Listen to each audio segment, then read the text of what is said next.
আমি কখনোই জিন, ভূত বা অদৃশ্য কিছুতে বিলিভ করতাম না। কি কি ভাবছ? বিলিভ করতাম না আসলে?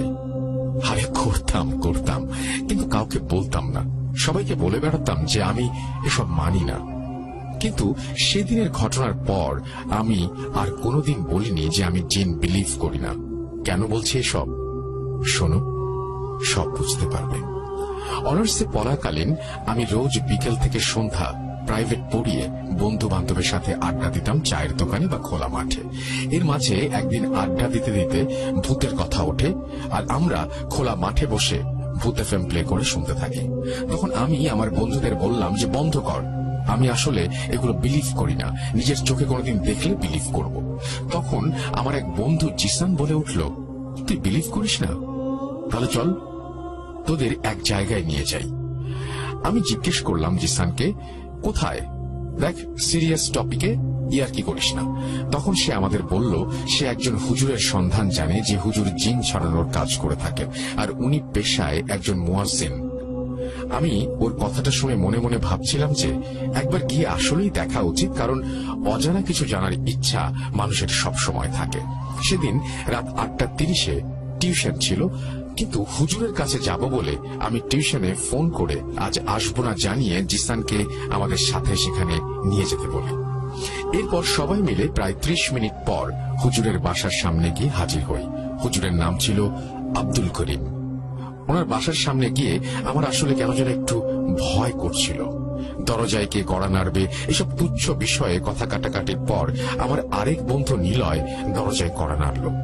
দরজায় কড়া নাড়ার শব্দ শুনে একজন 15-16 বছর বয়সী ছেলে বেরিয়ে এসে আমাদের সালাম দিলেন আর পরিচয় জানতে চাইলেন।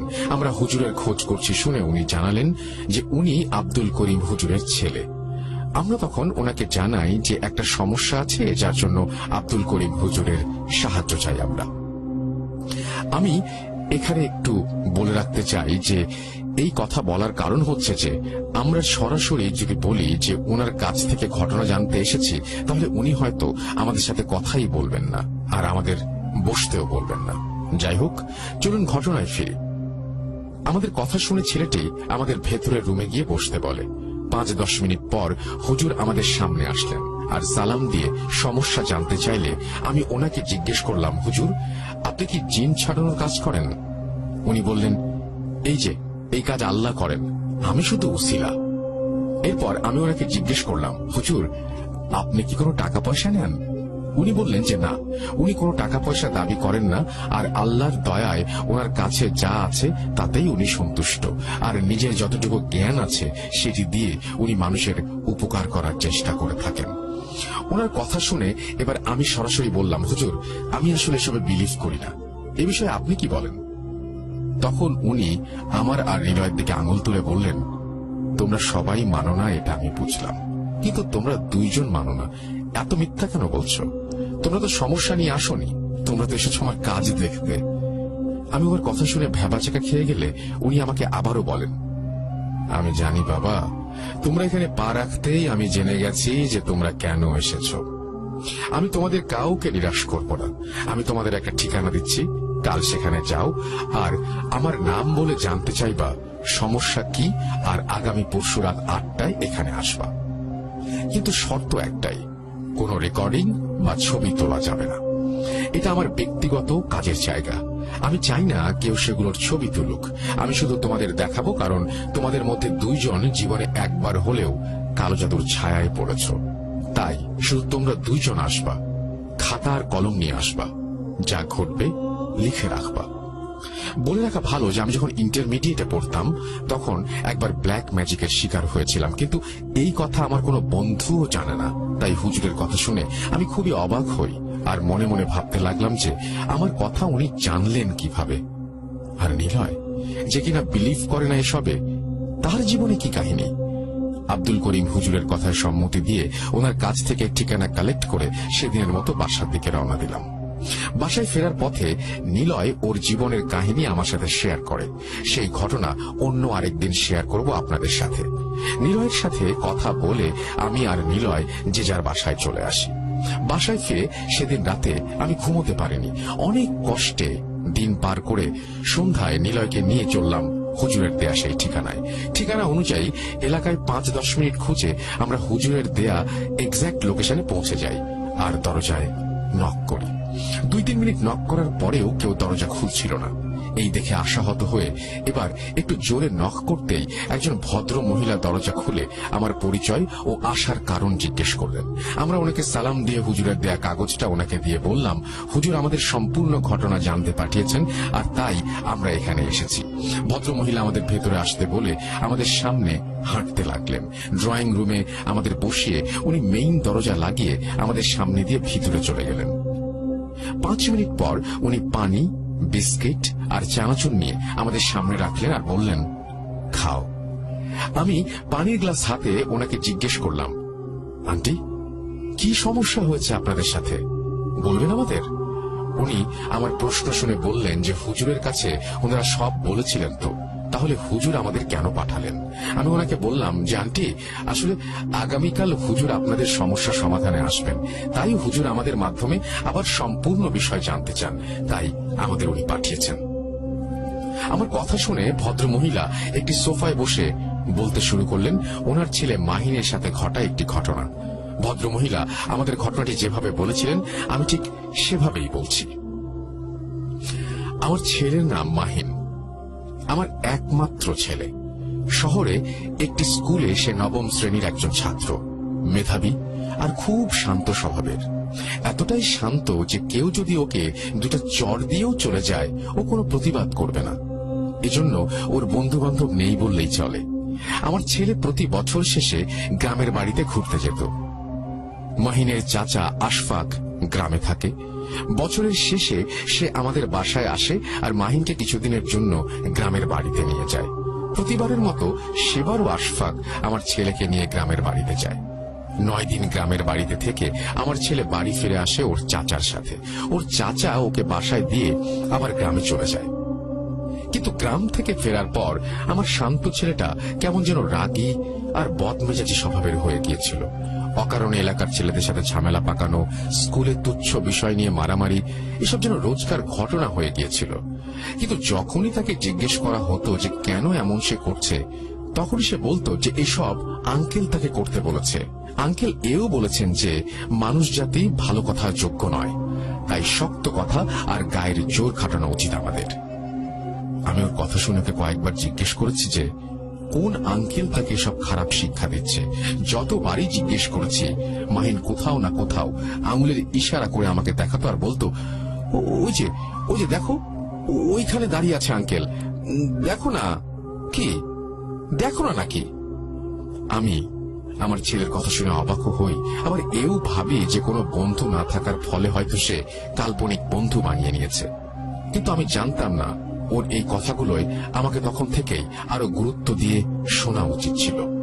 যাই হোক, আমার ছেলে স্কুলে যাবার সময় আর আসার সময় কার সাথে যেন কথা বলতো, আর ওকে দেখে ওর ক্লাসমেটরা হাসাহাসি করতো আর সবাই ওকে পাগল বলতো। এসব দেখে মাহিন ওদের দিকে তেড়ে যেত মারবে বলে। আস্তে আস্তে এসব ঘটনা যেন নিত্যদিনের ঘটনা হয়ে উঠল। আর মাহিনের এই পরিবর্তন আমি মাহিনের বাবাকে জানালে সে বিষয়কে গুরুত্ব সহকারে না দেখে আমাকে বলতো, ছেলে বড় হচ্ছে তাই আচরণে এই সমস্ত চেঞ্জ আসাটা অস্বাভাবিক নয়। আমি আমার হাজবেন্ডের কথা মেনে নিয়ে আর মাহিনের বিষয়ে বেশি একটা গুরুত্ব দেইনি। আমার ছেলে কয়েকটা সাবজেক্ট প্রাইভেট পড়তো, বাকি 5 জন ছাত্রের মতো। আমাদের বাসা স্কুলের সব থেকে কাছে হওয়ায় স্কুল শেষে বিকেলে স্কুলের একজন টিচার মাহিনকে পড়াতে আমাদের বাসায় আসতেন। মাহিনের সাথে স্কুলের আরো 2 জন ছাত্র স্যারের কাছে পড়তে আমাদের বাসাতেই আসতো। একদিন পড়ার সময় মাহিনের টিচার আমাকে ডাক দিয়ে বলেন যে মাহিন নাকি পড়ার মাঝে হঠাৎ চেয়ার থেকে উঠে দাঁড়িয়ে কাকে যেন সালাম দেয় আর বলতে থাকে, আঙ্কেল বসেন। এই দেখে টিচার মাহিনকে ধমক দিয়ে বলে, মাহিন কি সমস্যা, কাকে সালাম দিচ্ছ? পড়া ফাঁকি দিবে বলে কি কাহিনী বানাচ্ছ না? বসো চুপ করে, আর একটা কথা বলবে না। টিচারের এই কথা শুনে মাহিন তার হাতে থাকা কলম মাটিতে রাগ করে ছুঁড়ে ফেলে দিয়ে নিজের রুমে চলে যায় এবং টিচার বাকি 2 জন ছাত্রকে ছুটি দিয়ে আমাকে ডাক দিয়ে ঘটনা বলেন। এরপর মাহিনের টিচারকে বিদায় দিয়ে আমি মাহিনের রুমে গিয়ে মাহিনকে জিজ্ঞেস করি যে কেন ও এমন করেছে। মাহিন আমার কানে কানে ফিসফিস করে বলে, আসতে বলো আম্মু, আস্তে, আরে আস্তে, আঙ্কেল শুনলে তোমাকেও মারবে, কোথাও যেতে পারবে না, পরে আমাদের সবাইকে মারবে আঙ্কেল। সত্যি বলতে মাহিনের এই কথা শুনে ওর টিচারের বলা কথাটি আমিও বিলিভ করেছিলাম, যে হয়তো মাহিন পড়া ফাঁকি দেবার জন্যই কাহিনী বানাচ্ছে। আমি মাহিনকে ধমক দিয়ে বলি, মাহিন, পড়ায় ফাঁকি দিচ্ছ তাই না? তাই এসব নাটক বানাচ্ছ। এসব যদি আর দেখেছি তো তোমার বাবাকে বলে তোমাকে আমি সোজা করে ছাড়বো। এই বলে মাহিনের ঘর থেকে চলে আসি আমি। সেদিন রাতের বেলা ঘুমের মাঝে আমি আর আমার হাজবেন্ড মাহিনের চিৎকার শুনে ভয়ে ঘুম থেকে জেগে উঠি আর দৌড়ে মাহিনের রুমে গিয়ে ওর হাঁপানির শব্দ শুনতে পাই। লাইট অন করতেই দেখতে পেলাম মাহিনের গলায় একটা লম্বা আঁচড়, যা সদ্য দেয়া হয়েছে, আর ওর মুখ থেকে রক্ত বের হচ্ছে। আমাদের দেখে মাহিন বিছানায় উঠে বসতে যাবে, এমন সময় সে বিছানায় আবার শুয়ে পড়ে। মনে হচ্ছিল কেউ যেন ওকে ধাক্কা দিয়ে ফেলে দিচ্ছে। এরপর মাহিনের কাছে যেতেই ও হঠাৎ খুব স্পিডে উঠে বসে আর আরবি ভাষায় বলে কোন একটা শব্দ, এবং সেই শব্দটি বলতে থাকে আরবি ভাষায়, ক্রমাগত বলতে থাকে। এখানে লেখা আছে আবনুক কিছু একটা। আরবি ভাষায় কথা শেষ করে মাহিন বলতে লাগলো, সাবধান করেছিলাম না, মারবো, সবাইকে মারবো, মারবই, আর তোদের ছেলেকে নিয়ে যাব, পারলে আটকে আমাকে দেখা।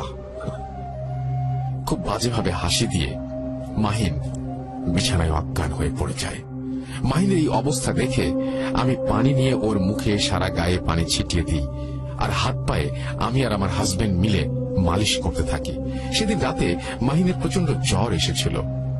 ভোর পর্যন্ত আমরা মাহিনের কাছেই ছিলাম। আজানের সময় মাহিন চোখ খুলে বলে, আঙ্কেল, আমার গলা টিপে ধরেছিল আর পেটে পাড়া দিচ্ছিল আম্মু, আমি খুব ব্যথা পেয়েছি। মাহিন জ্বরের ঘোরে উল্টা পাল্টা বলছিল ভেবে ভোরে আজানের পর আমি অনেকটা জোর করে আমার হাজবেন্ডকে মসজিদে নামাজ পড়তে পাঠাই আর ইমাম সাহেবকে নিয়ে আসতে বলি। উনি কিছুতেই রাজি হচ্ছিলেন না, কারণ উনি এসব সমস্যা বিলিভ করতেন না, কিন্তু আমার জোরাজুরিতে উনি রাজি হয়েছিলেন। এরপর আমার হাজবেন্ড নামাজে চলে গেলে আমিও নামাজ পড়তে বসি, আর তখনই মাহিনের বলা আরবি কথাগুলো আমার মাথায় চলে আসলো। আমি যেহেতু রেগুলার কোরআন পড়ি, তাই আমি বুঝেছিলাম যে মাহিন যে আরবি বলেছিল, কিন্তু এর অর্থ আমার জানা ছিল না। মাহিন কি বলেছিল ভাবতে ভাবতেই কলিং বেল বেজে ওঠে, আর দরজা খুলতেই দেখি আমার হাজবেন্ড মসজিদ থেকে নামাজ পড়ে ইমাম সাহেবকে নিয়ে এসেছেন মাহিনের গায়ে ফু দেওয়ার জন্য। ইমাম সাহেব মাহিনের গায়ে ফু দিয়ে ওর মাথায় হাত বুলিয়ে চলে যাওয়ার সময় আমি ইমাম সাহেবকে সেই আরবি ভাষার অর্থ জিজ্ঞেস করি।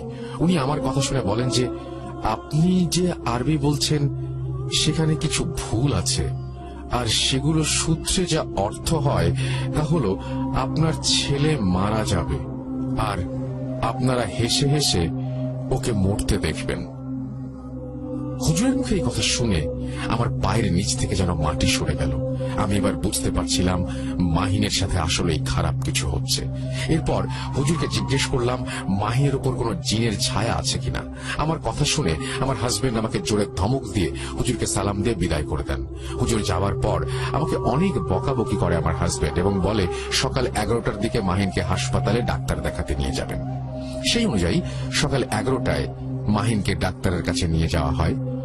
ডাক্তার মাহিনকে দেখে বলেন যে গলায় কোনো ভোঁতা জিনিস দিয়ে তাকে খামচি দেওয়া হয়েছে, এই জন্যই দাগ পড়ে আছে, আর পেটে বা বুকে খুব চাপ লাগার ফলে হয়তো মুখে রক্ত এসেছে। ডাক্তার এও বলেন যে অন্য কিছুও হতে পারে, কিন্তু তারা শুরুতে এক্স রে করতে চান। মাহিনের এক্স রে করা হয়। এক্স রে রিপোর্ট আমাদের সবার চোখের পলক ফেলা বন্ধ করে দিয়েছিল। মাহিনের এক্স রে দেখা যাচ্ছিল তার পেটের দিকে বাম পাঁজরে একটা চারকোনা আর একটা গোল কালো কিছু মাঝারি দুটো টুকরা। মনে হচ্ছিল যেন কেউ এগুলো মাহিনের পেটে ঢুকিয়ে দিয়েছিল। মেশিনের ফল্ট ভেবে ডাক্তার আবার এক্স রে করতে চাইলেও পরের বার সেম রেজাল্ট আসে।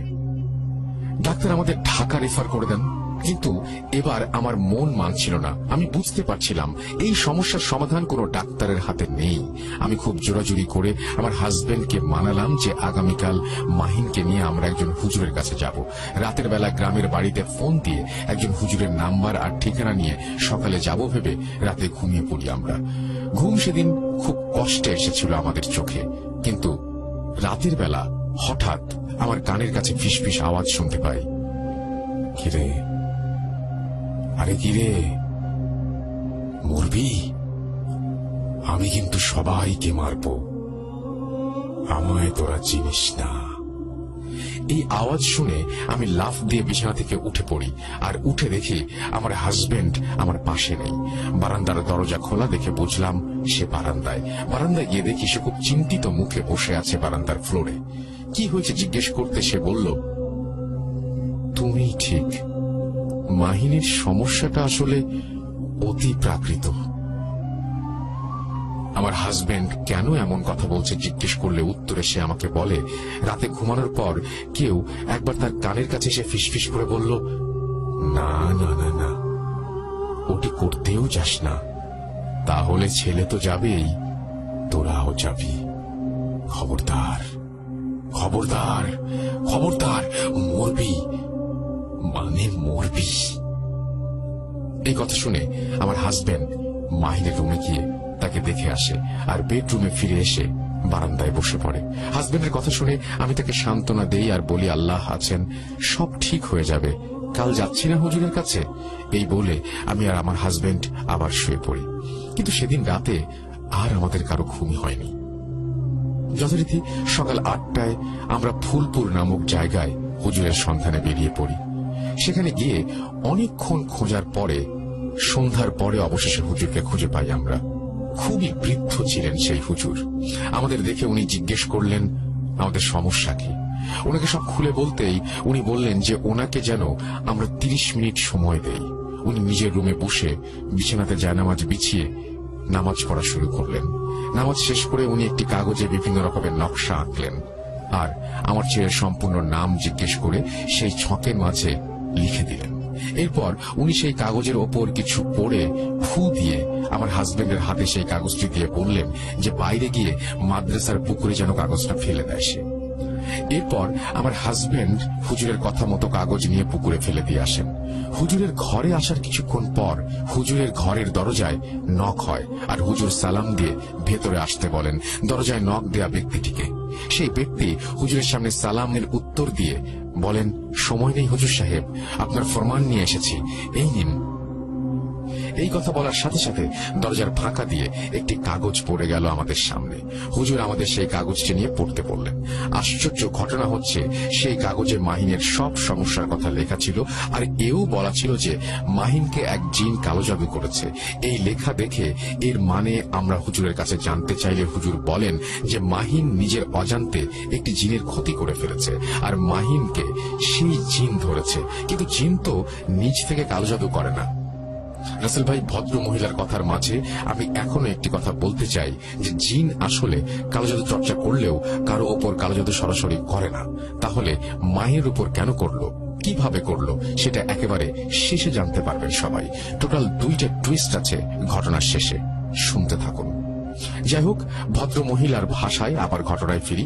হুজুর সবকিছুর ব্যাখ্যা দিয়ে আমাদের বললেন, দেখেন, আমার অনেক বয়স হয়ে গেছে, এইসব কাজ করার শক্তি সামর্থ্য আমার নাই। আপনাদের একটা ঠিকানা দিচ্ছি, ওর কাছে যান, ও আমার ছাত্র, ও এই কাজের সমাধান করে দিতে পারবে। হুজুরের কাছ থেকে ঠিকানা নিয়ে আমরা যথারীতি অবাক, আরে এ তো আমাদের শহরেই। খুব খুশি হয়ে সেদিন আমরা অনেক রাতে বাড়ি ফিরি। বেশি রাত হবার ফলে সেদিন হুজুরের দেয়ার ঠিকানায় আর যাইনি।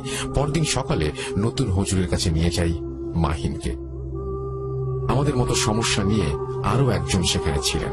হুজুরকে সব খুলে বলার পর হুজুর আমাদের বললেন, দেখুন, সমস্যাটা জটিল। আমার ওস্তাদ বলেছেন যেহেতু জিন কালো জাদু করেছে সেহেতু ঘটনাটা আসলেই জটিল। আপনাদের কিছু তাবিজ আর তেল পড়া দিচ্ছি। প্রতিদিন সকালে আর রাতে ছেলেকে 1 চামচ পানি খাওয়াবেন, আর বাসার সমস্ত রান্না এই পড়া তেলের সাথে মিশিয়ে তারপরে করবেন। 3 দিন পর ছেলেকে নিয়ে আসবেন, সেদিন এই সমস্যার সমাধান করার চেষ্টা করব। ভদ্রমহিলার মুখে ওনার ছেলে মাহিনের কথা শুনে আমি আর নিলয় ভয় পাইনি বলবো না, আমরা ভালোই ভয় পেয়েছিলাম, কিন্তু কতটুকু ভয় পেয়েছিলাম জানি না। মহিলার কথা শুনে সেদিনের মতো আমি আর নিলয় হুজুরের কাছে আরেকবার গিয়ে সংক্ষেপে সব জানালে হুজুর বলেন, আগামীকাল ছেলেটির জিন ছাড়ানোর কাজ হবে। আমরা যেন রাত 8টায় ওনার বাসায় চলে যাই। হুজুরের কথা শেষ করে আমি আর নিলয় সেদিনের মতো বাসায় ফিরে যাই।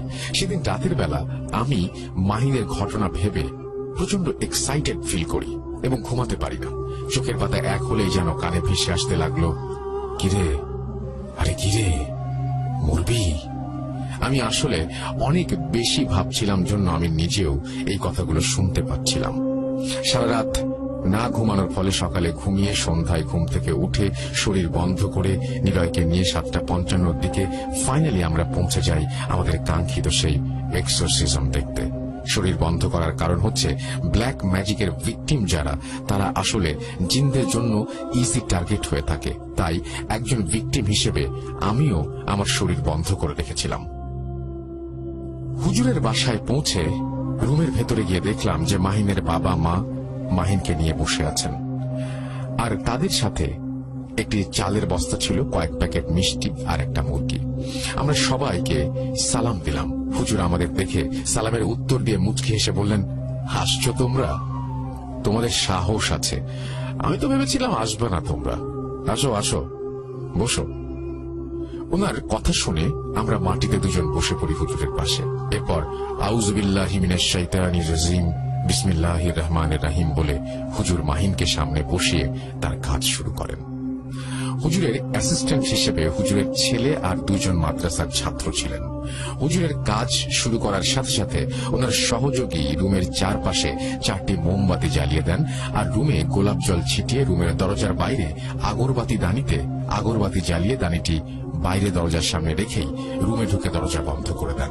হুজুর একটি সরিষার তেলের বোতলে দোয়া পড়ে ফুঁ দিয়ে মাহিনের বাম হাতের তালু আর আঙুলে মালিশ করে দেন, আর এরপর একটি কাপড়ে কিছু নকশা এঁকে মাহিনের নাম লিখে সেটি আগে থেকে জোগাড় করা মাটি মিশিয়ে তেলে ডুবিয়ে আবার বের করে আনেন। কিছুটা তেল ছড়িয়ে সেই কাপড়ে আগুন জ্বালিয়ে সেই আগুন নিভিয়ে ধোয়া মাহিনের নাকের সামনে ধরেন উনি, কিন্তু আশ্চর্যজনকভাবে মাহিনের কোনো প্রতিক্রিয়াই হচ্ছিল না।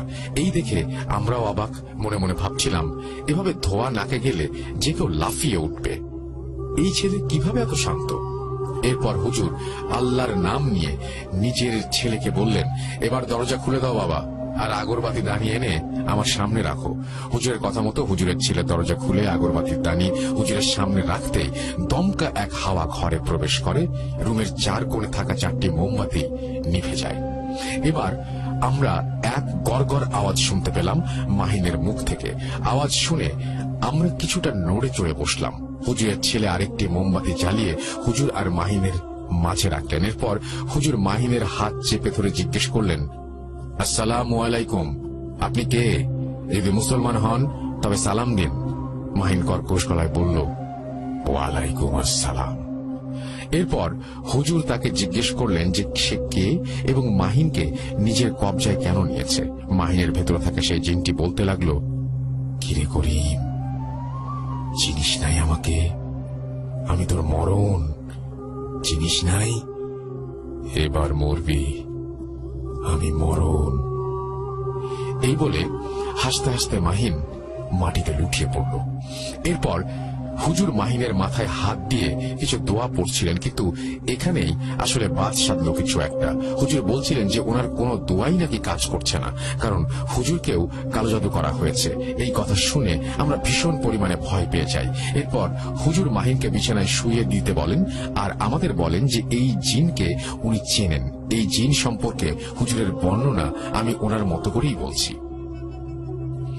প্রায় 1.5 বছর আগে আমার এখানে আমার শিক্ষক বৃদ্ধ হুজুর একটি রোগী পাঠান।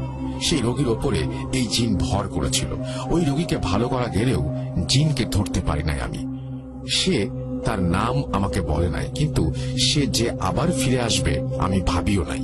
আমাকে কালো জাদু করা হয়েছে, যার জন্য আমার দোয়া কাজ করছে না। এটুকু বলে হুজুর ওনার ছেলেকে প্লাস্টিকের একটি মগে করে পানি আনতে বললেন, আর দোয়া পড়ে সম্পূর্ণ রুমে পানি ছিটিয়ে দিতেই দরজায় জোরে জোরে ধাম ধাম করে আওয়াজ হলো।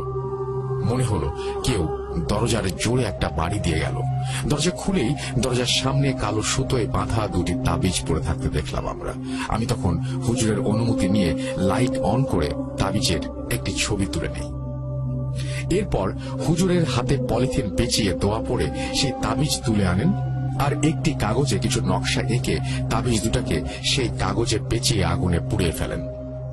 আশ্চর্যজনকভাবে তাবিজ পুড়াতে শুরু করলেই বিছানায় থাকা মাহিন হাসতে শুরু করলো আর বলল, বুঝে ফেলেছিস না, তোকে কালো জাদু করেছিলাম যেন কিছুতেই করতে না পারিস তুই, কিন্তু তুই তো অনেক চালাক দেখা যায়।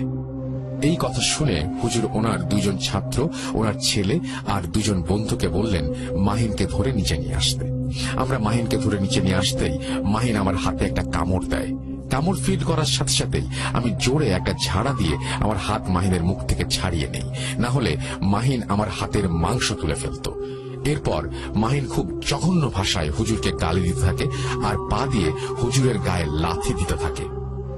হুজুর এরপর আমাদের জিজ্ঞেস করলেন আমরা সবাই আয়াতুল কুরসি পারি কিনা। সবাই হ্যাঁ বোধক উত্তর দিলে হুজুর বলেন যে সবাই একসাথে গুনগুন করে আয়াতুল কুরসি পড়ি জানো। আমরা সবাই গুনগুন করে আয়াতুল কুরসি পড়তে লাগলাম আর হুজুর তেলে ফুঁ দিয়ে সেই কাপড় আবার ডুবিয়ে আগুন লাগিয়ে সেটা ধোয়া মাহিনের নাকের কাছে দিচ্ছিলেন আর মাহিনের কনিষ্ঠাঙ্গুলি জোরে চেপে ধরে রেখেছিলেন। এরপর হুজুর আগরবাতি দাঁড়ির মধ্যে নতুন আগরবাতি রেখে সেগুলো জ্বালিয়ে দিলেন আর মাহিন শান্ত হয়ে গেল। এরপর হুজুর বললেন যে ওকে বেঁধে ফেলা হয়েছে, যতক্ষণ এই আগরবাতি না নিভছে ও নড়তে পারবে না। এরপর হুজুর মাহিনকে জিজ্ঞেস করল যে সে কেন এসেছে। হুজুরের কথা শুনে মাহিন বলতে থাকে, করিম হুজুর সেই জিনকে আগে একবার তাড়ানোর পরে জিন প্রতিশোধ নেয়ার জন্য হুজুরের এলাকাতেই ঘুরঘুর করছিল, কিন্তু কোনো মাধ্যম পাচ্ছিল না। একদিন সে যেখানে থাকে সেখানে সেই জায়গায় মাহিম চিপস খেয়ে চিপসের প্যাকেট ফেলে আর সেই জায়গায় থুতু ফেলে।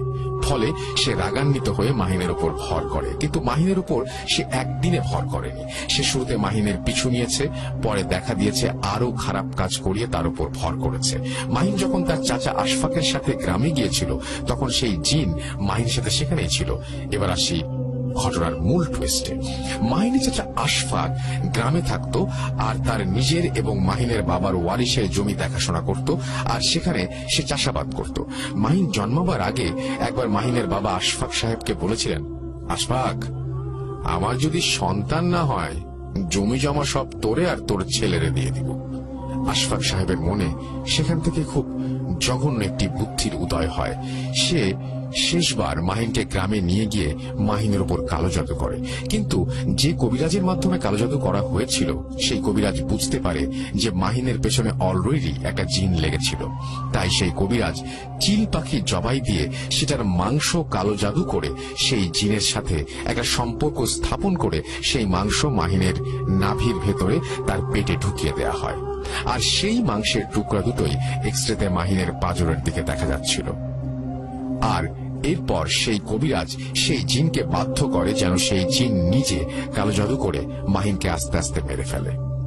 আশা করি এবার সবাই বুঝতে পেরেছেন যে জিন কেন মাহিনের উপর কালো জাদু করেছিল। শুরু থেকে শেষ সবটা জানা হয় আমাদের। এরপর আমরা দেখি আগরবাতি প্রায় নিভু নিভু অবস্থায়। তখন হুজুর মাহিনের ওপর একটা সাদা কাপড় দিয়ে মাহিনের শরীর ঢেকে দিয়ে মাহিনকে ধরতে বলেন আর আমাদের আবার আয়াতুল কুরসি পড়তে বলেন আর ওনার ছেলেকে বলেন মুরগিটা নিয়ে আসতে। এরপর হুজুর তেলের বোতল থেকে কিছু তেল মুরগির গায়ে মাখালেন আর দোয়া পড়ে মুরগিটা মাহিনের সামনে রেখে মাহিনের নাকে আবার সেই কাপড় দিয়ে ধোয়া দিতে থাকেন। আমাদের আয়াতুল কুরসি পড়া শেষ হলে সাথে সাথেই হুজুরের ইশারায় খুব সুন্দর কণ্ঠে একজন মাদ্রাসার ছাত্র আজান দিতে লাগলেন এবং আজান শেষ হওয়ার সাথে সাথে মুরগিটাকে মাহিনের সামনে জবাই করে ফেললেন আর মুরগির শরীরে দোয়া পড়ে সমানে ফু দিচ্ছিলেন হুজুর। যেহেতু মাহিনকে আমি আর নিলয় ধরেছিলাম সেহেতু বুঝতে পারছিলাম যে মাহিন নিস্তেজ হয়ে আসছে। আস্তে আস্তে মাহিন নিস্তেজ হয়ে মেঝেতে লুটিয়ে পড়ে। এরপর হুজুর বললেন যে মাহিনের ভেতর থেকে জিনটা চলে গেছে, জিনটাকে একটা ধোঁকা দেওয়া হয়েছে। মুরগিটাকে জবাই করার মাধ্যমে জিনটাকে বোঝানো হয়েছে যে আসলে কোনো মুরগি নয়, মাহিনকেই মারা হয়েছে। এখন এই জিন আর মাহিনকে বিরক্ত করবে না, কারণ মুরগিটা মারা যাবার সাথে সাথে জিনটার তার প্রতিশোধ সম্পন্ন হয়েছে ভেবে চলে গেছে। হুজুরকে আমি জিজ্ঞেস করলাম প্রতিশোধ কিভাবে সম্পন্ন হলো। হুজুর বললেন যে মাহিনের মৃত্যু। আমি এই কথা শুনে হুজুরকে এর মানে জিজ্ঞেস করলে উনি বলেন যে ধোকার মাধ্যমে মুরগিটাকেই মাহিন ভাবতে বাধ্য করা হয়েছিল জিনটিকে। মুরগির মৃত্যু, তাই সে মাহিনের মৃত্যু ভেবে নিয়েছে আর এর মাধ্যমেই তার প্রতিশোধ সম্পন্ন হয়েছে।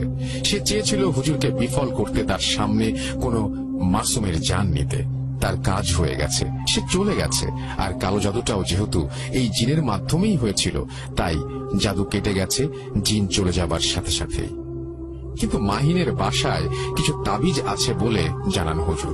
উনি বলেন আগামীকাল উনি মাহিনদের বাসায় গিয়ে সেই তাবিজ তুলে আনবেন, আর তাবিজ তোলার পর আগামী 7 দিন যেন মাহিনদের ফ্যামিলির কোনো সদস্য সেই বাসায় না থাকে এমন একটি সতর্ক বার্তাও দেন। অবশেষে রাত 10:05 সম্পন্ন হয় আব্দুল করিম হুজুরের এক্সরসিজম। হুজুর আমাদের এরপর জিজ্ঞেস করেছিলেন যে আমরা আগামীকাল তাবিজ তুলতে যাব কিনা। আমরা হ্যাঁ বলেছিলাম, যদিও চোখের সামনে এত ঘটনা দেখে আর শুনে সাহস হয়নি আমাদের আর সেখানে যাবার। আমি সচক্ষে সব দেখার পর কত রাত ভয়ে কাটিয়েছি তারও হিসাব নেই। তবে খবর পেয়েছিলাম যে মাহিন এখন সুস্থ আর ভালো আছে। এই বলে নাহিয়ান ভাই ওনার ঘটনা শেষ করেন। আজকের মতো এই ছিল আমার ঘটনা। কে কতটা ভয় পেয়েছেন আমি জানি না, কেমন লেগেছে তাও জানি না। আমি বলবো না যে আমাকে বিলিভ করতেই হবে। আমি বলবো যেমন বিলিভ করার অধিকার আপনার আছে, তেমনি না করার অধিকারও আপনারই। খুব কষ্ট করে ঘটনা কালেক্ট করি আপনাদের জন্য। আপনাদের ভালো লাগলেই আমাদের মডারেটরদের কষ্ট সার্থক হবে। আর এই ঘটনাটির লেখা আমার জন্য প্রচুর টাফ ছিল, তাই এই ঘটনা সাজানোতে আর সার্বিক সহযোগিতায় ছিলেন আমাদের 2 জন মডারেটর, মোহাম্মদ সিফাত আলম এবং মোস্তফা আলম রোমান। ধন্যবাদ ওনাদেরকেও। আর ঘটনায় উল্লেখিত হুজুরের বাসায় পাওয়া 2টি তাবিজ আর নাহিয়ান ভাইয়ের হাতে দেয়া মাহিনের কামড়ের ছবি আমি রাসেল ভাইয়াকে দিয়ে দিচ্ছি। আজকের মতো এখানেই বিদায় নিচ্ছি। আবারও আপনাদের কাছে ফিরে আসব নতুন কোন সপ্তাহে নতুন কোন ঘটনা নিয়ে। আমি মোহাম্মদ সাবিত আলম বলছি ময়মনসিংহ থেকে। সবাই ভালো থাকবেন। আসসালামু আলাইকুম।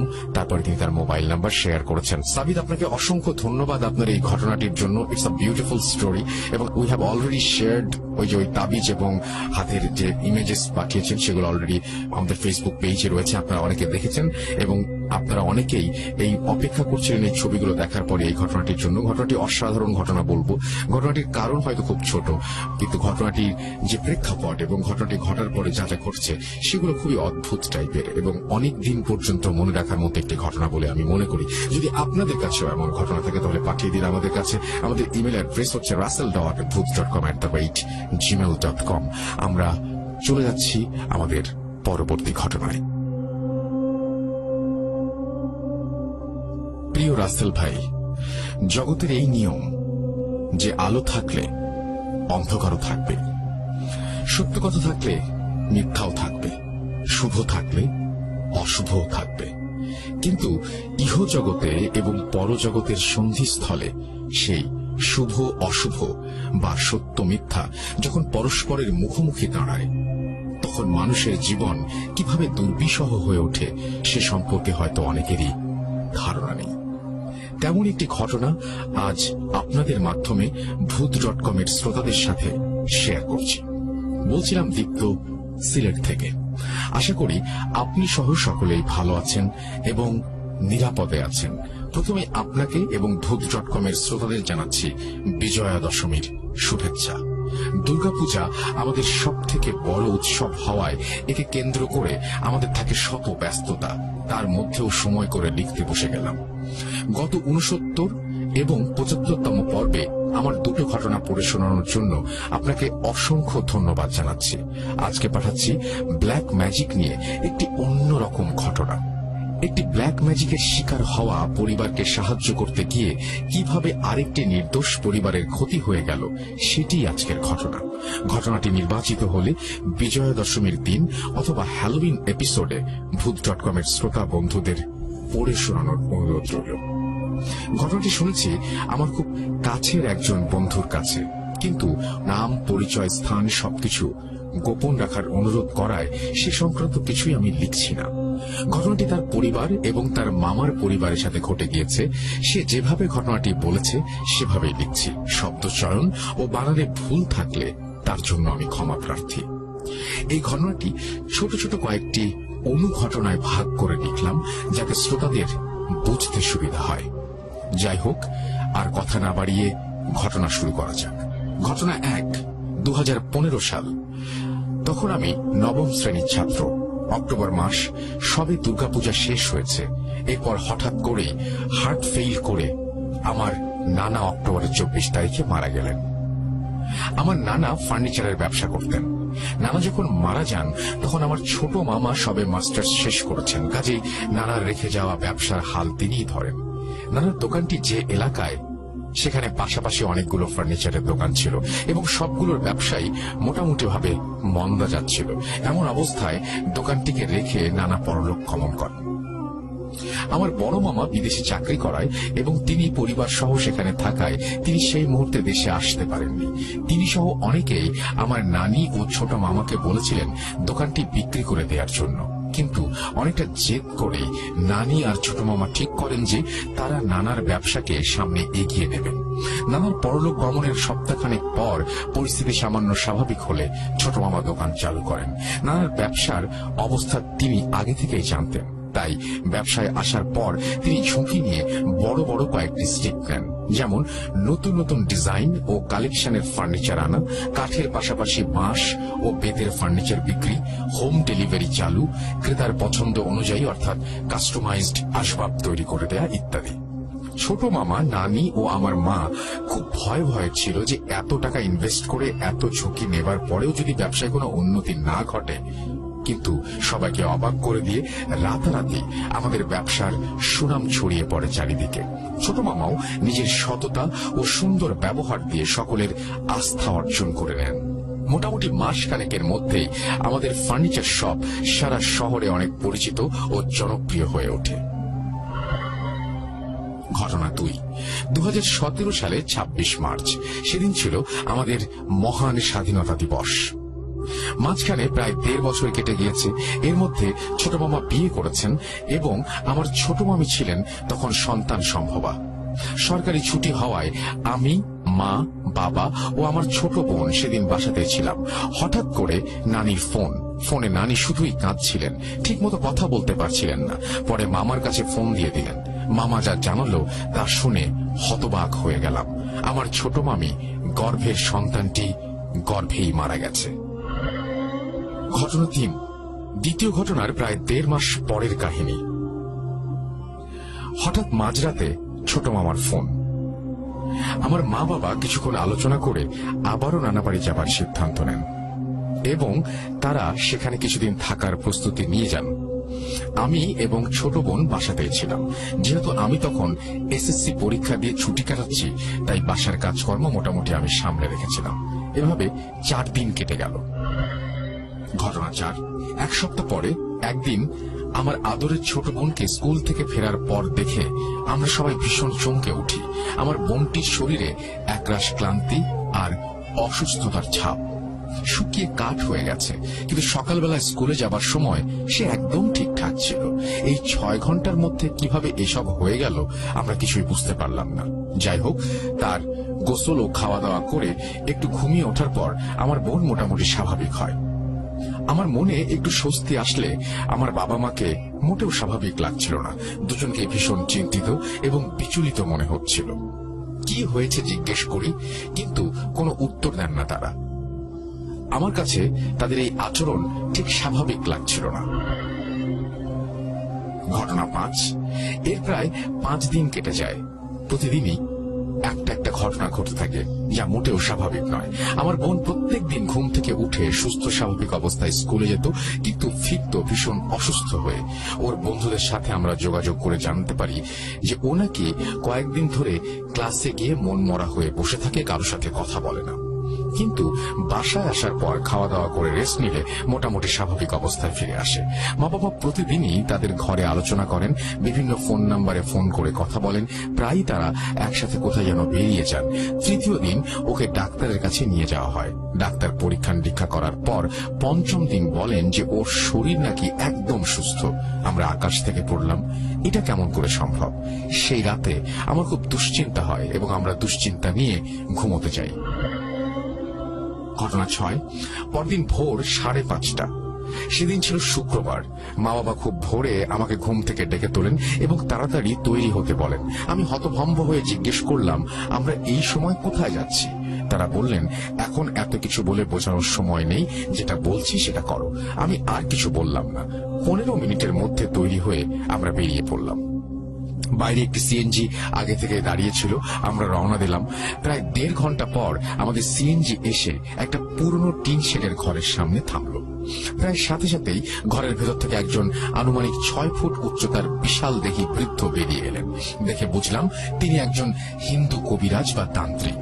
তিনি এসে আমাদের বাড়ির ভেতর নিয়ে গেলেন। এরপর তিনি বাবা ও মাকে নিয়ে ভেতরের ঘরে গিয়ে কথা বলতে শুরু করলেন। আমি আর আমার বোন বাইরের বারান্দায় বসেছিলাম। কি যে হচ্ছে আমি তখনও পরিষ্কার বুঝতে পারছিলাম না। এটুকু বুঝলাম যে আমার বোনকে এখন কবিরাজ চিকিৎসা করানো হবে, কিন্তু আদৌ তাতে কোনো লাভ হবে? এসব যখন ভাবছি তখনই ভেতরের ঘর থেকে তান্ত্রিক বলতে শুরু করলেন, ওই দেখো, তোমার ছেলে আমাকে সন্দেহ করতে শুরু করেছে। তুই চিন্তা করিস না ছোকরা, তোর বোনকে আমি সুস্থ করতে পারবো। 56 বছর ধরে আমি তন্ত্র সাধনা করছি, এরকম হাজার হাজার লোককে সারিয়ে দিয়েছি আমি। তোর বোনও সুস্থ হয়ে উঠবে। আমি বেশ বড় একটা ধাক্কা খাই। আমার মনের কথাগুলো তিনি কেমন করে জানতে পারলেন? সেই থেকে তার প্রতি আমার একটা বিশ্বাস জন্মায়। মা বাবার সাথে কথা শেষ হলে তিনি আমাদের বিদায় দেন এবং আমাদের ঠিকানা লিখে রাখেন। তিনি জানালেন পরদিন তিনি আমাদের ঠিকানায় আসবেন। ঘটনা 7। পরদিন খুব সকালবেলা তান্ত্রিক তার 2 জন শিষ্যকে নিয়ে আমাদের বাসায় এলেন।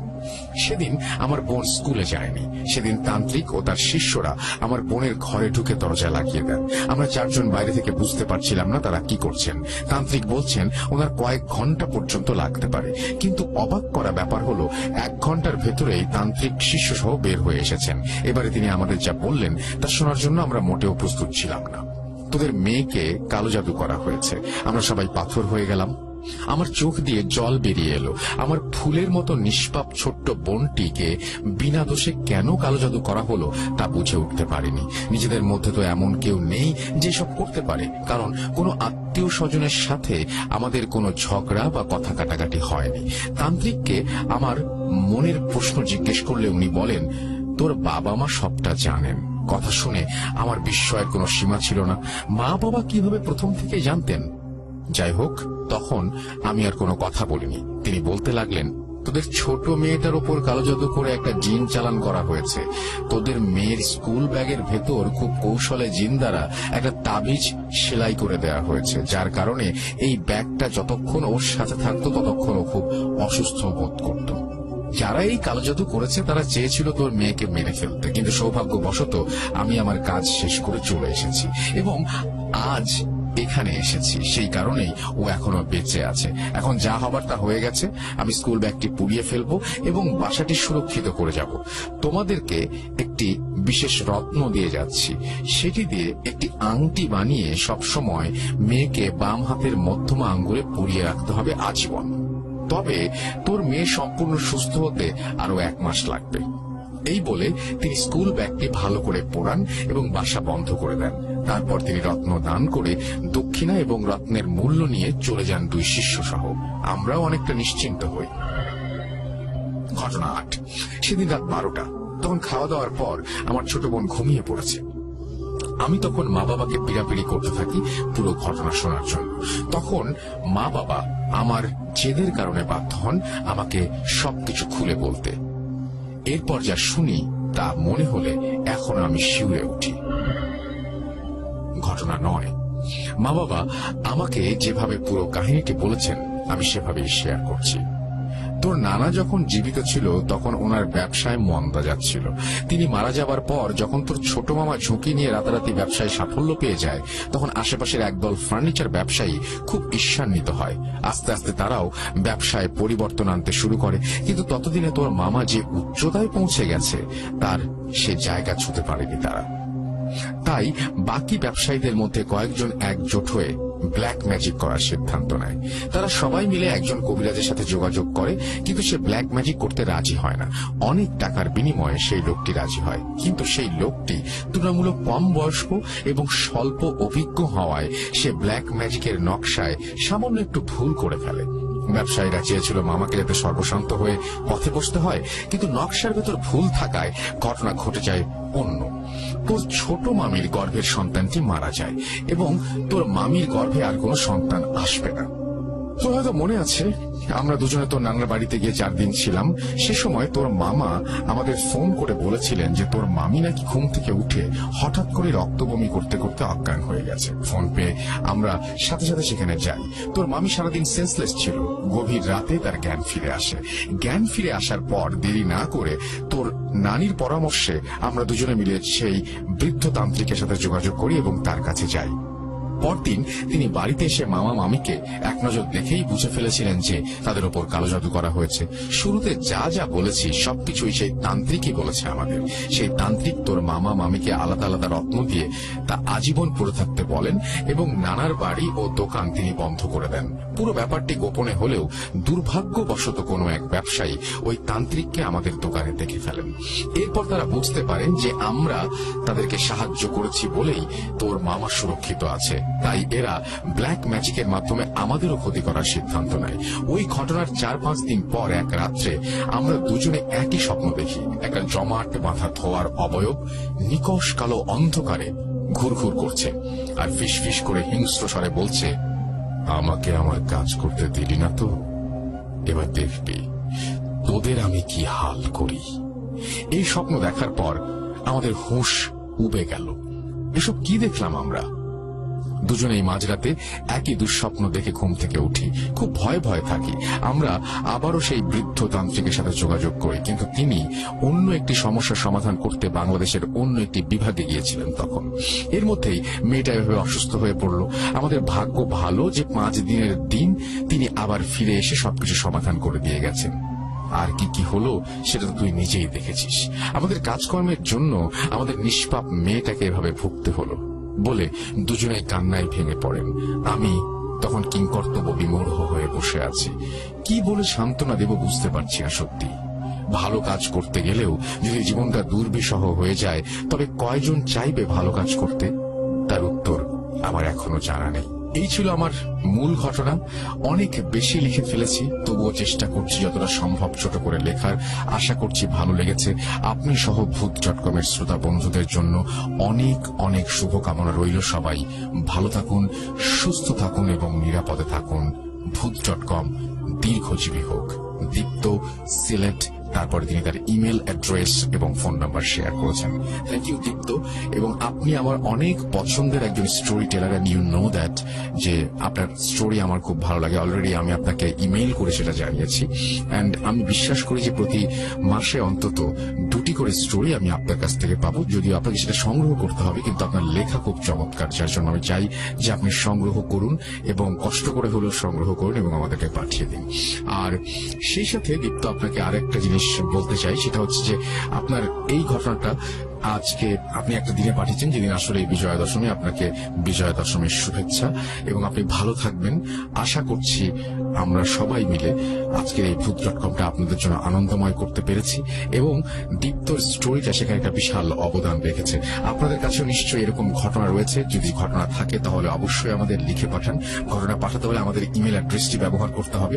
আমাদের ইমেল অ্যাড্রেস হচ্ছে russell.booth.com@gmail.com।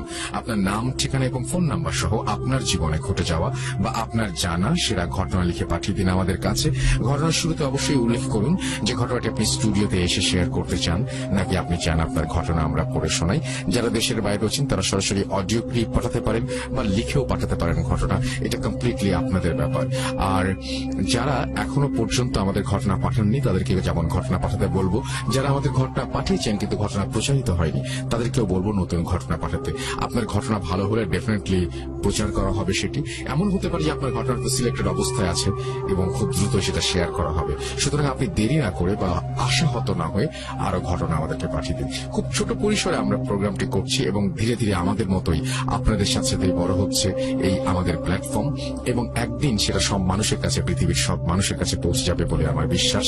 এবং এই অ্যাপটি এখন একটি শিশুর মতো, এটি ধীরে ধীরে বড় হচ্ছে এবং এর মাঝখানে বেশ কিছু ভুল ভ্রান্তি এগুলো থাকবেই। সেগুলো নিশ্চয়ই আপনারা ক্ষমা সুন্দর দৃষ্টিতে দেখেন বলেই আমাদের সঙ্গে আছেন এবং সামনে আরো আরো দারুণ দারুণ সব ঘটনা নিয়ে আমরা আপনাদের সামনে হাজির হব সেই প্রত্যাশা রাখি। আমরা চলে যাব আমাদের পরবর্তী ঘটনায়, জানিয়ে যাব আপনাদেরকে আমাদের ইমেল অ্যাড্রেসের পাশাপাশি আমাদের ফেসবুক লিঙ্কটি www.facebook.com/ russell.স্বাধীন। আমার নামের স্পেলিং হচ্ছে RUSSELL। আপনাদের মনে থাকবে নিশ্চয়ই। চলে যাচ্ছি পরের ঘটনায়। আসসালামু আলাইকুম। ভূত.com এর সকল লিসেনারকে জানাচ্ছি শুভেচ্ছা। আমি আফনান। প্রিয় লিসেনার্স, এই মুহূর্তে যে স্টোরিটি আমি আপনাদেরকে শেয়ার করতে যাচ্ছি, এই স্টোরিটি আমাকে পাঠিয়েছে নড়াইল জেলার লোহাগাড়া উপজেলার লাহুরিয়া ইউনিয়নের আলামিন।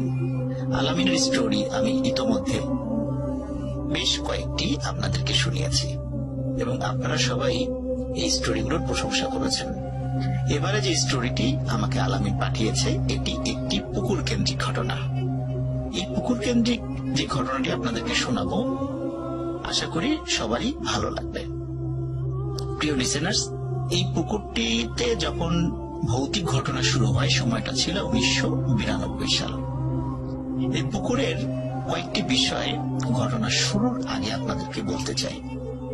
সেটি হচ্ছে, এই পুকুরটি স্থানীয়ভাবে দাসের পুকুর নামে পরিচিত।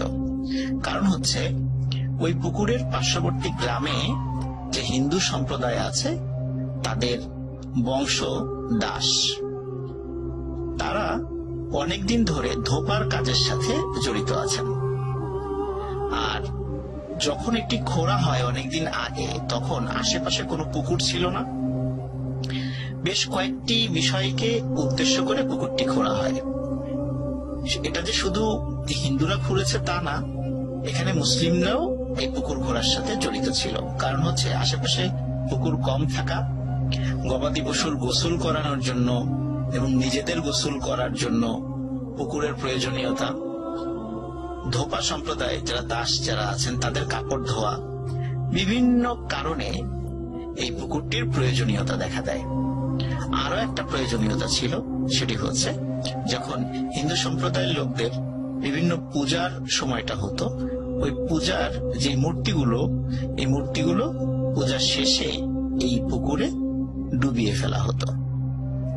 এভাবেই দীর্ঘদিন ধরে এই কাজটি চলে আসছে। হিন্দু মুসলিম সবাই এই পুকুরে তারা তাদের বিভিন্ন ধরনের কর্মকাণ্ড তারা সেটা কাজ করে আর কি। পুকুরের ঠিক দক্ষিণ পাশে রয়েছে একটি শ্মশান। এটা অনেক আগে থেকে এই শ্মশানটি ছিল। তো লিসেনার্স, 1992 সাল থেকে যখন ঘটনাটি সূত্রপাত হয়, সূত্রপাতটি ছিল এমন। স্থানীয় একজন ব্যক্তি, উনি শখ করে একটি ঘোড়া কেনেন। ঘোড়া কেনার পর ঘোড়াটিকে গোসল করানোর জন্য উনি দিনের বেলা কোন একটি সময়, এটা নির্দিষ্ট করে আসলে বলতে পারে নাই আমাকে, যে কোন একটি সময়ে ওই ঘোড়াটিকে পুকুরে নামিয়ে আনেন। পুকুরে নামিয়ে আনার পর ঘোড়াটিকে যখন তিনি গোসল করাচ্ছিলেন, গোসল কিছুটা করানো হয়েছে, হঠাৎ ঘোড়াটি জোরে চিৎকার করে লাফ দিয়ে ওই পুকুর থেকে বের হয়ে যায় এবং উপরে চলে যায় এবং ছুটতে ছুটতে ছুটতে মালিকের বাড়িতে চলে যায়। মালিক পেছন থেকে ঘোড়ার পিছনে দৌড়াতে থাকে। উনি বুঝতে পারছিলেন না হঠাৎ করে কেন ঘোড়াটি গোসল অর্ধেক করানোর পর লাফ দিয়ে উঠে গেল। উনি বিষয়টি আসলে স্বাভাবিকভাবেই নিয়েছেন। হতে পারে যে ঘোড়াটির ভালো লাগছিল না, এই জন্য উঠে চলে গেছে। এর পরের দিন ঘটে প্রায় একই ধরনের ঘটনা। যেহেতু ওই পুকুরে অনেকেই তাদের গবাদি পশু গোসল করাতেন, স্পেশাল করে গরু। একদিন একজন ব্যক্তি, ঠিক পরের দিনে আর কি, তার দুটো গরু গোসল করানোর জন্য পুকুরে নামানোর সাথে সাথে গরু দুটি ভয়ঙ্কর ভাবে চিৎকার করতে করতে পুকুর থেকে উঠে দৌড় দিয়ে চলে যায়। এমন মনে হচ্ছিল যে পানিতে নামার পর হঠাৎ এমন কোন গরম, মনে হচ্ছে যে ওদেরকে গরম কোন তেলের মধ্যে ছেড়ে দেওয়া হয়েছে, এমন ভাবে ছটফট করতে করতে উঠে দৌড় দেয়। আসলে এতদিন ধরে পুকুরে গোসল করানো হচ্ছে, গরু, ছাগল, বিভিন্ন গবাদি পশু, কখনোই কিন্তু এই ধরনের ঘটনা ঘটেনি। তাহলে হঠাৎ করে কেন এই সমস্যার সৃষ্টি হচ্ছে? এভাবে প্রতিদিনই যেই কোনো গরু ছাগল নামাতো, সাথে সাথে এই ধরনের ঘটনা ঘটতো। গরু ছাগলগুলো এরপর থেকে কোনোভাবেই তাদেরকে দড়ি ধরে টেনে কোনোভাবেই পুকুরে নামানো যেত না। আসলে বোবা প্রাণী, ওরা তো আর বলতে পারে না যে আসলে ওদের সাথে কি হয়েছে, কিন্তু মানুষ সেভাবে বুঝতে পারছিল না যে কেন গরু ছাগলগুলো পুকুরে নামতে চাচ্ছে না, বা নামলেও এই ধরনের অস্বাভাবিক আচরণ কেন করছে। এর মধ্যে ঘটে যায় আরো একটি ঘটনা। গ্রামের হিন্দু পাড়ার, মানে ওই দাস পাড়ার ছোট্ট একটি মেয়ে, 5 থেকে 7 বছর বয়স, নাম হচ্ছে নূপুর। প্রতিদিনের মতো দুপুর বেলা নূপুর তার বন্ধু বান্ধবদের সাথে গোসল করতে আসতো। বাচ্চাদের একটা গ্রুপ ছিল, তারা প্রতিদিন একসাথে গোসল করতে আসতো, বা গোসল করে একসাথে আবার বাড়িতে চলে যেত। এই নূপুর তার বন্ধু বান্ধবদের সাথে গোসল করতে আসে এবং গোসলের পরে সে আর বাড়িতে ফিরে যায় না। এখন বাড়ির লোকজন যখন দুপুর গড়িয়ে বিকাল হয়ে যায়, তখন নূপুরকে খুঁজতে বের হয়। নূপুর যাদের সাথে রেগুলার পুকুরে যায়, তাদের বাড়িতে যায়, তারা সবাই বলে, হ্যাঁ, নূপুর তো আমাদের সাথে গোসল করছিল, কিন্তু সে কি উঠে এসেছে কিনা এটা তো আমরা খেয়াল করি নাই। চতুর্দিকে খোঁজা হয়, পুকুরে সবাই নামে, জাল ফেলা হয়। এখানে বলে রাখা ভালো, পুকুরটি কিন্তু অনেক গভীর, এবং যত খরাই হোক না কেন ওই পুকুরে এত পরিমাণ পানি থাকে যে মোটামুটি 2 জন মানুষ অনায়াসে তলিয়ে যাবে সেখানে, এখনো পর্যন্ত। তো যাই হোক, নূপুরকে খুঁজে পাওয়া যাচ্ছিল না। পুকুরে জাল ফেলা হয়, ডুবুরি নামানো হয়, তারপরেও খুঁজে পাওয়া যাচ্ছে না। এভাবে 2 দিন পার হয়ে যায়, নূপুরকে আর খুঁজে পাওয়া যায় না। 2 দিন পর সকালবেলা নূপুরকে পাওয়া যায়। নূপুরকে পাওয়া যায় ঠিক পুকুরের দক্ষিণ পাশে যে শ্মশান ঘাটটি রয়েছে, এই শ্মশানের ঠিক যেই জায়গাটিতে মানুষকে পোড়ানো হতো, ঠিক সেই জায়গার পাশে নূপুরের ডেড বডি পাওয়া যায়। সবাই বলে, পুকুরে যদি মারা গিয়ে থাকে তাহলে তার ডেড বডি তো পুকুরে ভেসে ওঠার কথা, সেটা তো শ্মশানের পাশে পাওয়ার কথা নয়। লাশটা কিভাবে ওইখানে গেল, সবার ছিল সেই প্রশ্ন। সবাই সেই বিষয় নিয়ে বিশ্লেষণ করতে থাকে, কিন্তু এর কোনো ব্যাখ্যা খুঁজে পায় না। এই ঘটনার 5 থেকে 7 দিন পরে আরেকটি ঘটনা ঘটে। গোসল করতে নেমে আরেকটি বাচ্চা নিখোঁজ হয়ে যায়, তাকেও কোথাও পাওয়া যাচ্ছিল না। ঠিক 1 দিন পর সেই বাচ্চাটিকে শ্মশানের পাশে পাওয়া যায়। এইভাবে বাচ্চাদেরকে মৃত অবস্থায় যখন পাওয়া যাচ্ছিল, গ্রামের মধ্যে একটা আতঙ্ক সৃষ্টি হয়ে যায় যে এই পুকুরে নামার পরে কেউ না কেউ উঠছে না, আবার পুকুরে লাশও ভেসে উঠছে না, লাশটা পাওয়া যাচ্ছে শ্মশানের কাছে। এটা কেন হচ্ছে? সবার মধ্যে যে যখন এই আতঙ্ক সৃষ্টি হয়ে যায়, তখন গ্রামের অধিকাংশ পরিবারের বাচ্চাদেরকে এই পুকুরে গোসল করানোর জন্য পাঠানো হতো না। প্রথম যে 2টি মৃত্যু ঘটে, এই 2টি মৃত্যুর ঘটনা ছিল হিন্দু পরিবারের সাথে। তখনও মুসলিম পরিবারের বা মুসলিম পাড়ার কারো সন্তানের মৃত্যু ঘটেনি। কিন্তু 3rd নাম্বারে গিয়ে একটা মুসলিম পরিবারের সন্তানের মৃত্যু ঘটে। একই রকম ভাবে তার লাশও শ্মশানের পাশে পাওয়া যায় 1 দিন পর। আসলে গ্রামের লোকজন খুবই গরিব মানুষ ছিলেন তখন, মানে তারা যেহেতু দিন আনতেন, দিন খেতেন, তারা যে মানে এই বিষয় নিয়ে, আর তাদের শিক্ষার হারও অনেক কম ছিল। তারা যে এই বিষয়টা আসলে কেন হচ্ছে, কিভাবে হচ্ছে, তারা কোথায় গিয়ে সমাধান পাবেন, এই বিষয়গুলোর তারা সমাধান মানে কোনো সিদ্ধান্তে উপনীত হতে পারছিলেন না। 4বার ঘটে একটি ভিন্ন ধরনের ঘটনা। ওই গ্রামের মুসলিম পাড়ার একটি বাড়িতে একটি বাচ্চা ছিল, নাম ছিল আব্দুল্লাহ। এই আব্দুল্লাহ সে রাতের বেলা ওয়াশরুমে যাবে। আপনারা তো জানেন যে গ্রামের ওয়াশরুম গুলো বাসা থেকে বাইরে থাকে। তো আব্দুল্লাহ যখন ওয়াশরুমে যাবে তখন রাতের বেলা তার পিতামাতাকে ডাকে।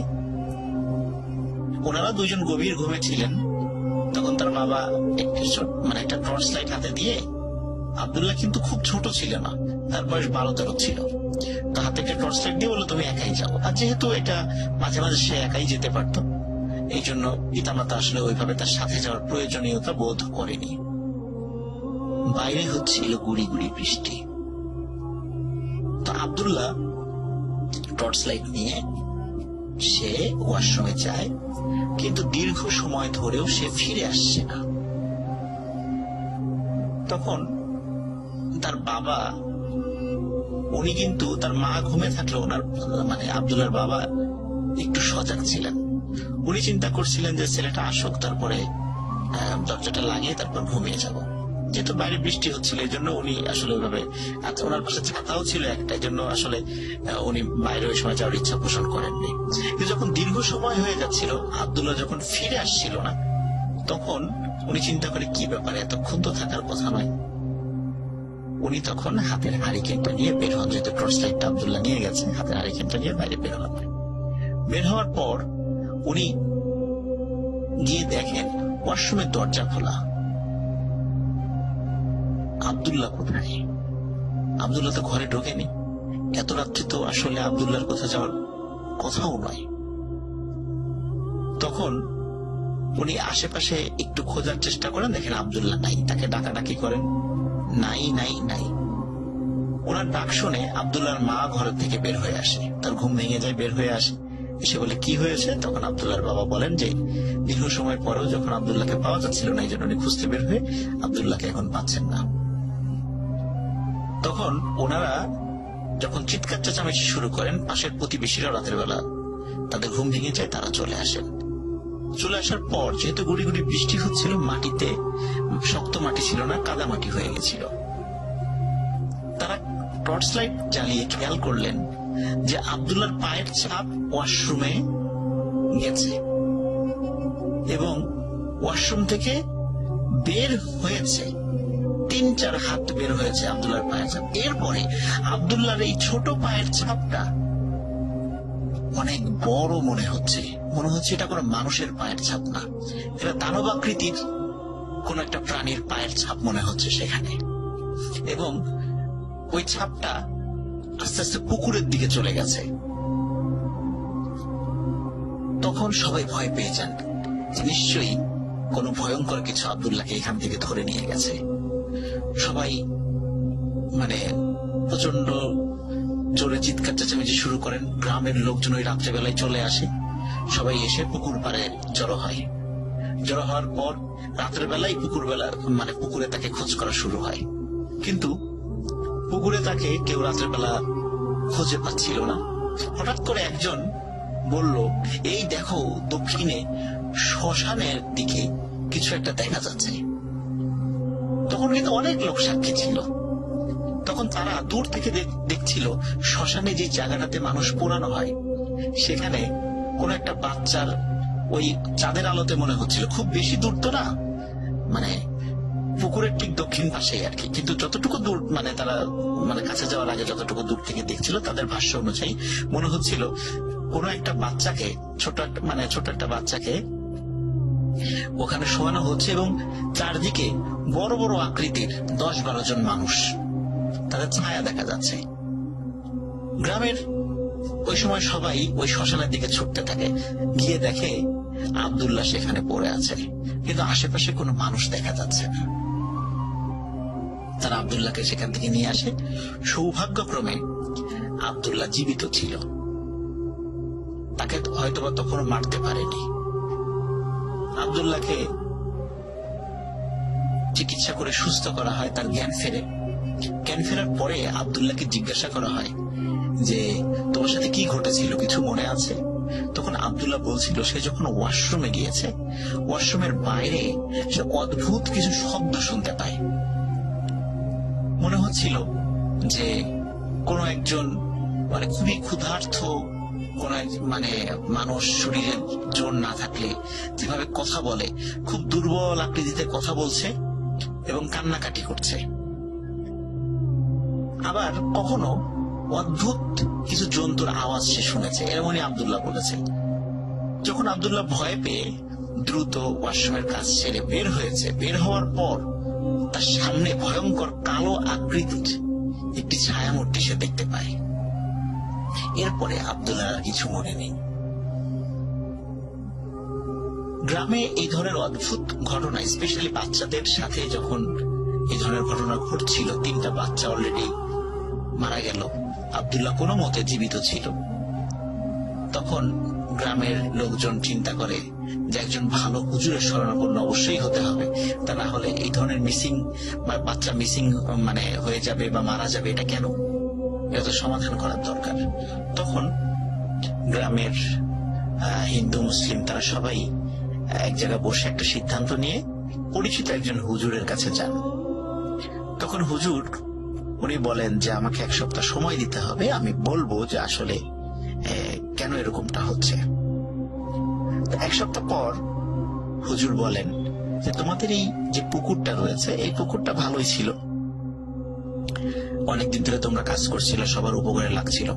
হঠাৎ করে এই পুকুরে কিছু জিনদের আবির্ভাব ঘটেছে। এই জিনগুলো হিন্দুও না, মুসলিমও না। এরা চায় না যে কেউ এই পুকুরে গরু ছাগল গোসল করাক বা কোনো গবাদি পশু গোসল করাক, আর কোন মূর্তি এই পুকুরে ডুবানো হোক, এটা তারা চাচ্ছে না। তারা চাচ্ছে এই কাজগুলি অন্য পুকুরে করাতে। এই জন্য তারা এই পুকুরের মধ্যে মানে একটা আতঙ্ক সৃষ্টি করেছে এবং তারা এই পুকুরেই থাকবে, এখান থেকে যাবে না। এবং হঠাৎ করেই তারা এখানে এসে আস্তানা গেড়েছে। উনি যখন এই বিষয়টি বলেন, ওই সময় ওনার সামনে যে হিন্দু মুসলিমরা ছিলেন তারা সবাই বিষয়টা বিশ্বাস করে এবং মেনে নেয়। সমস্যা হলো যখন তারা যে যার বাড়িতে ফিরে যান এবং এই বিষয়টা জানান, তো হিন্দু পাড়া থেকে তারা এই বিষয়টাতে আপত্তি তোলেন।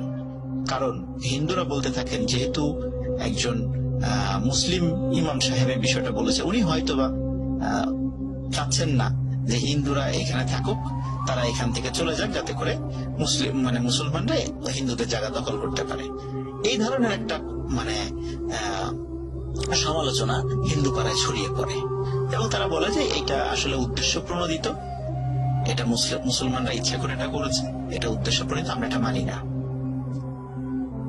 তখন এই হিন্দুরা কি করে, ওনারা আবার বেশ কয়েকজন মিলে ওনাদের ধর্মের একজন তান্ত্রিকের কাছে যান। তান্ত্রিকের কাছে যাওয়ার পরে তান্ত্রিক এক বাক্যে বলে দেন, আসলে ওই ইমাম সাহেব উনি লোক ভালো না, একটা ভণ্ড, উনি ইচ্ছা করে তোমাদেরকে যাতে এখান থেকে তাড়ানো যায় এই জন্য এই বিষয়টি বলেছেন। আসলে এরকম কিছুই নাই। কিন্তু ওর মধ্যে থাকা বেশ কয়েকজন যারা একটু বুঝমান আছেন তারা বলে, তাহলে কিছুই যদি না থাকে তাহলে কেন মিসিং হচ্ছে?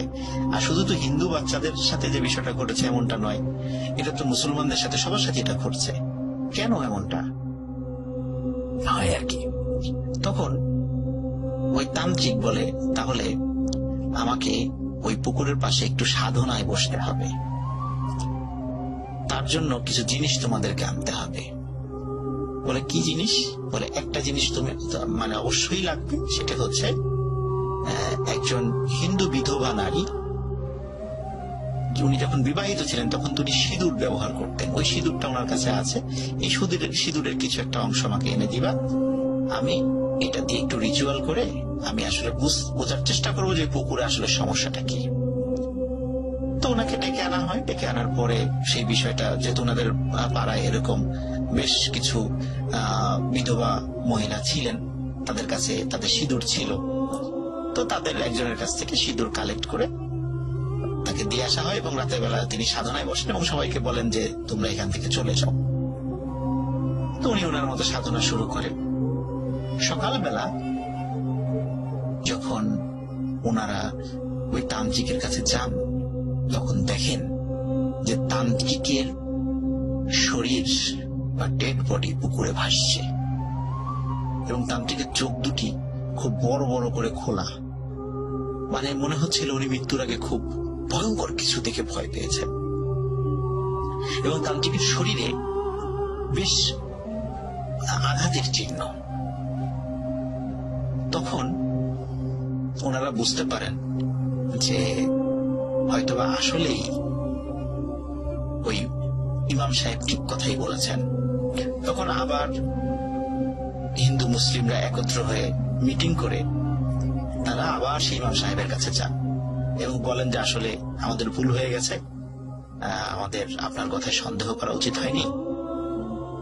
তো আমরা ভুল বুঝতে পেরেছি যে আসলেই এখানে কোনো অসৎ উদ্দেশ্যে আপনি কথাটি বলেননি, এখানে আসলেই কোনো সমস্যা আছে, গুরুতর সমস্যা, এবং আপনি বলেন আমরা কিভাবে এই সমস্যার সমাধান করতে পারি। তখন ইমাম সাহেব বলেন যে আমি আগেও যেটা বলেছি এটাই সমাধান, এরপর বাইরে আর কোনো সমাধান ওই জিনেরা মেনে নেবে না, কারণ তারা হিন্দুও না মুসলিমও না। মুসলিমদের মানে বিভিন্ন যে বিষয়গুলো এগুলো তারা আসলে ওইভাবে পছন্দ করে না, হিন্দুদেরটাও পছন্দ করে না, যার কারণে তারা যে যে বিষয়গুলো বলেছে এই জিনিসগুলো তোমাদেরকে অবশ্যই মানতে হবে। তখন তারা সবাই মেনে নেয়। মেনে নেয়ার পর তারা বলে যে ঠিক আছে, এখন থেকে আমরা কেউ গরু ছাগল এখানে গোসল করাবো না, এরপরে কোনো মূর্তি এখানে ডোবানো হবে না, প্রয়োজনে আর একটা পুকুর কাটা হবে, সেখানে আমরা এই কাজগুলো করবো, কিন্তু এইটা এরকমই থাকবে। তখন হিন্দু মুসলিম সকলে মিলেই কিন্তু আর একটা পুকুর খনন করে এবং তারা সেখানে তাদের সেই প্রয়োজনীয় জিনিসগুলো আবার করতে থাকে এবং বলে যে এই পুকুরে সবাই সবকিছু করতে পারবে, গোসল করতে পারবে, মানুষরা গোসল করতে পারবে, কাপড় চোপড় ধুতে পারবে, কিন্তু স্পেসিফিক ভাবে গরু ছাগল গোসল করানো যাবে না এবং কোনো মূর্তি ঢোকানো যাবে না। এই শর্ত মেনে নিয়েই নতুন পুকুর খোঁড়া হয় এবং এরপর থেকে ওই পুকুরে আজ পর্যন্ত কোনো ঘটনা ঘটেনি। এবং অদ্ভুত ব্যাপার হলো 92 সালের আগে ওই পুকুরের পানি বিভিন্ন সময় শুকিয়ে যেত, কিন্তু 92 সালের পর থেকে নিয়ে আজ পর্যন্ত ওই পুকুরের পানি অনেক খরা হলেও ওই পুকুরের পানি কখনো শুকায় না। স্থানীয়ভাবে সেটাকে দাসের পুকুর বলা হয়। এটি লাহুরিয়া ইউনিয়নের লাহুরিয়া গ্রামেই অবস্থিত। যারা ওই গ্রামের যদি কোনো লিসেনার আমার এই গল্প শুনে থাকেন তারা অবশ্যই বুঝতে পারবেন এই ঘটনার সত্যতা সম্পর্কে। সবাই ভালো থাকবেন, সুস্থ থাকবেন। প্রিয় লিসেনার্স, আমরা মানুষের কাছ থেকে সেই ভয়ের ঘটনাগুলি উঠিয়ে আনার চেষ্টা করি যেটা সত্যিকার অর্থেই আমাদের নারীর সাথে সম্পর্ক রয়েছে। তার মানে হচ্ছে যে ঘটনাগুলি আমাদের বাংলাদেশের মাটিতে সাধারণত বেশি ঘটে থাকে, মানুষের খুব আমাদের কাছের মানুষদের যে ভয়গুলো, সেই ভয়গুলো আমরা তুলে ধরার চেষ্টা করছি। রাসেল ভাই কিন্তু এই কথাটি বলেছেন আপনাদেরকে যে সত্যি সত্যি আমরা কোনো গল্প বা পৌরাণিক কাহিনী বা মুভি উপন্যাস থেকে কোনো গল্প কালেক্ট করি না, আমরা মানুষের বাস্তব অভিজ্ঞতার নিরিখে যে ভয়গুলো, সে ভয়গুলি আপনাদের কাছ থেকে আপনাদের সামনে তুলে ধরার চেষ্টা করছি। হতে পারে কোনো গল্প ছোট, হতে পারে সেটা কমন, হতে মানে এটা হয়ে যেতে পারে যে এই টাইপের গল্প আপনারা আগেও শুনেছেন, কিন্তু বাস্তব ঘটনাগুলো অনেক ক্ষেত্রেই একটার সাথে আর একটা কিছু অংশ মিলে যায়। প্রিয় লিসেনার্স, ভালো থাকবেন, সুস্থ